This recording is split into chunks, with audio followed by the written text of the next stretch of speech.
Okay, it's West Side. I'm Pete James, and today I'm joined by the very talented and beautiful, may I add, Becky Hill. How are you? Thank you very much. Are you all right? I'm good. I'm excited to be here. How are you doing today? How's the day going so far? Yeah, it's pretty chill actually. Singing lesson this morning, hair and makeup, now here. So it's going well so far. Yeah. Until this interview, then you might change your mind. Well, it won't be that bad. Yeah, I'm not great at interviews, so the warning is there. Right, okay, so here today we're to talk about your single, Losing. Yes. Out November 9th. Yeah, yes. Monday. First of all, just give us a little chat about the single. Tell us what it's about. So Losing is about someone I was seeing when I was 17, 18, and we had quite an intense relationship for a while. And then when we were both out of the situation that we were in, he didn't speak to me again. So I'd just come out of a really traumatic breakup with my ex-boyfriend as well. So it was kind of like the whole song was about not wanting to be in relationships, but finding myself in them and finding that they were failing. So that was how the kind of song came about. The plus side on it, at least you got your first single out of it, right? Oh yeah, I'm going to hopefully make quite a bit of money out of all these horrible boys. So the tune was produced by M&EK, right? Yes. Tell us a little bit about your relationship, because you're quite close, I read, or? Yeah, he's my best one. So I met him when he was 17, I was 18. We wrote Losing in about an hour and a half. He knew the guy that I'd been with. And for some reason, we really got on really well. We hit off an amazing relationship. Me and him have been friends for 2.5 years now, and you know, it's quite nice between me and him. I think we were both lost in the industry at the time. I'd just moved to London from West Midlands, so.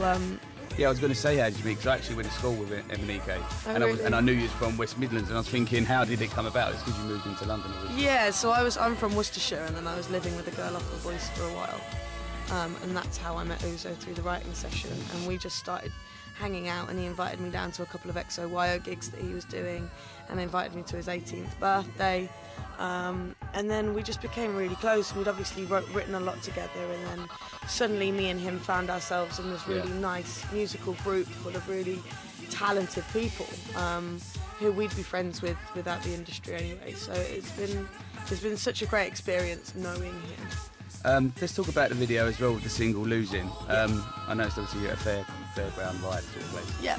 Which scares the life out of me. I'm not even going to lie, I can't do any rides apart from the water. Or the log, you know, the log that goes down into the water? Yeah. That's about it.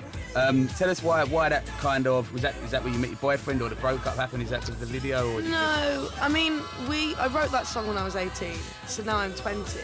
Yeah. We really wanted to kind of the whole song, I said to Uzo, I was like, I don't want to write a ballad. I don't want to write a sad song. I want to write something that everybody can relate to, that has the melancholic, the sweet thing about it, but, you know, isn't a sad track. And I kind of feel like that with the video, that it's kind of like we're in this fairground, this amazing travelling fairground in Germany, and, you know, I'm wandering around on my own, and it's kind of bittersweet because I'm on my own, but you're in this amazing fairground at the same time. So we also wanted to kind of capture the essence of telling a story and looking back on a memory that you are now fond of, which I think really brings another aspect of Losing into it as well, because losing for me now is like telling a little story, telling a story about someone I was with and it didn't work out, but something I'm fine about now.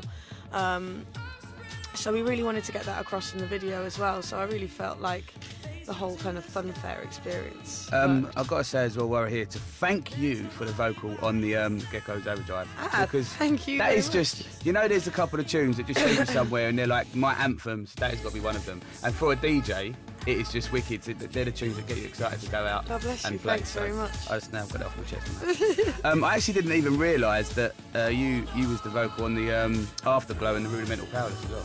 Yeah. I only realised that till the Gecko tune. I was like, what's going on? Sort it out. Let's talk about The Voice a little bit. You was in Series 1, Team Jessie J. You are the first contestant to reach a #1 off that show. That's what I'm hearing in the studio, obviously, with the Gecko Overdrive. Yeah. Which is amazing, obviously. She was in Series 1 and there's been 4 now. Probably. Do you still keep in touch with Jessie J or any of the judges?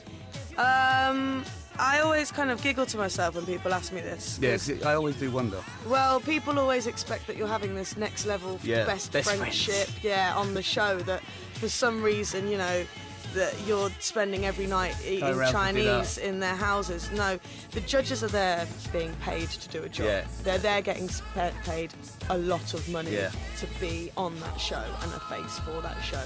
They're not paid to be the contestants' friends. Yeah. They're not paid to give them the numbers. They're not paid to give them any form of contact. So when people ask me that question, I'm like, well, what did you kind of expect on the show?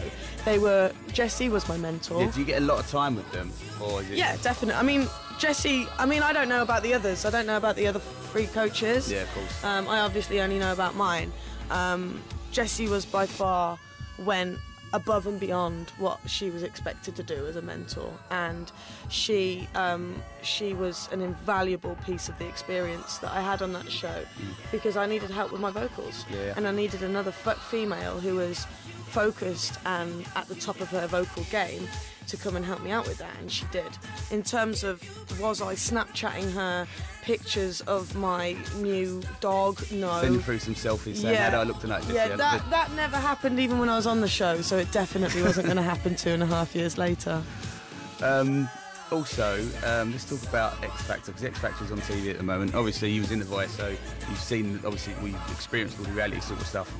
X Factor, not a lot of people like it because they're saying it's the wrong way to go about it, but what do you believe on that? Do you agree with that? Because obviously, no one really moans about The Voice. Everyone just moans about the X Factor.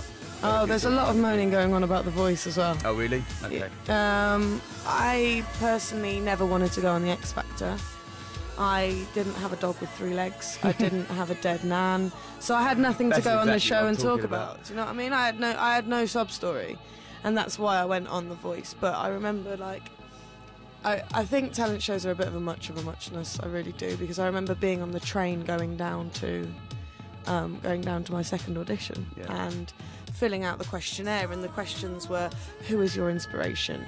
Who motivates you? Why are you doing this? Who are you doing this for? And I was like, I'm doing it for myself. I'm doing it because it's better than going to sixth form.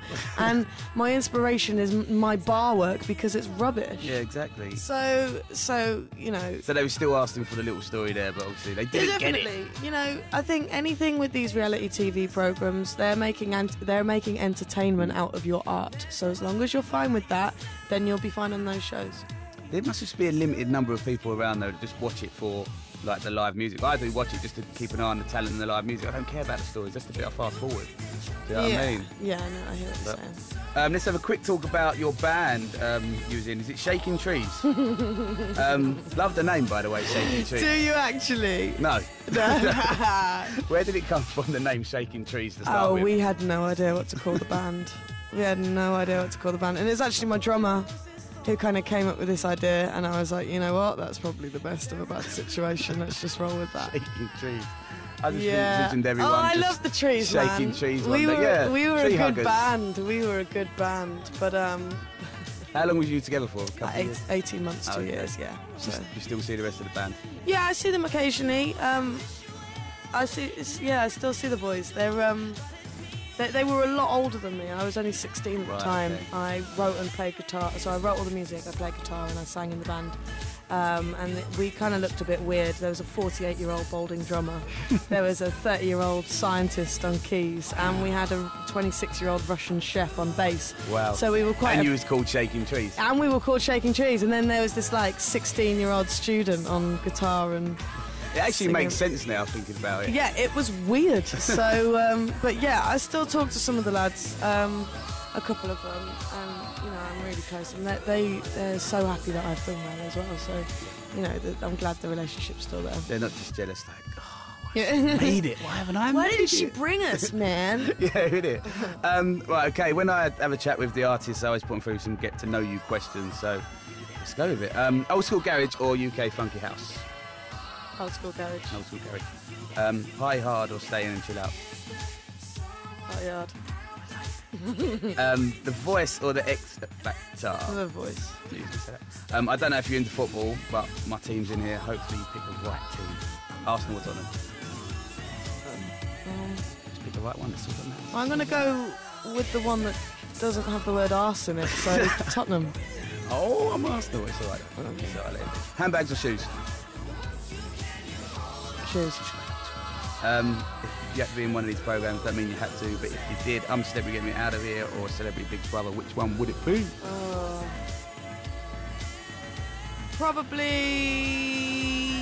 Kind of like boredom or jumping out of aeroplanes? Yeah. I'm probably going to go for the jungle. Would you go for the jungle? Yeah, Wow. I'd probably love the jungle. You're brave. I'd go for missions. Like pretending I was Indiana Jones or something. You thoroughly enjoy yourself then? Yeah. What about the eating of the insects part? Ugh, I wouldn't do that. wouldn't do that. Forget the stars, I ain't doing it.